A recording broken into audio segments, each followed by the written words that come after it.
নিরাপত্তা নিশ্চিত বিতরণে নিরলসভাবে দায়িত্ব পালন করে আসছে। অবৈধ কর্মকাণ্ড প্রতিরোধ, নৌপথে নিরাপত্তা, নিয়মিত টহল, যৌথ এবং সাড়ে অভিযান পরিচালনা করে আসছে বাহিনী।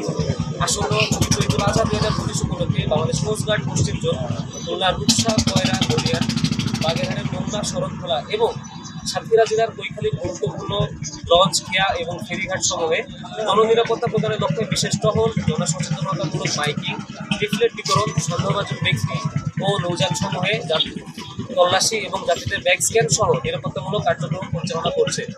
দুষ্কৃতিকারীরা যেন কোনোভাবে নাশকতামূলক কর্মকাণ্ড সংগঠিত করতে না পারে তার জন্য সদা তৎপর রয়েছে কোস্টগার্ডের প্রতিটি সদস্য, যার মাধ্যমে যাত্রীদের নৌযাত্রা নিরাপদ থাকবে বলে আশা করা যায়। কোস্টগার্ডের এই ধরনের কার্যক্রম 24 ঘন্টা অব্যাহত আছে এবং ঈদুল আজহা পরবর্তী সময়ে যাত্রী সাধারণের নৌযাত্রা নিরাপদ রাখতে উক্ত কার্যক্রম চলমান থাকবে। ধন্যবাদ।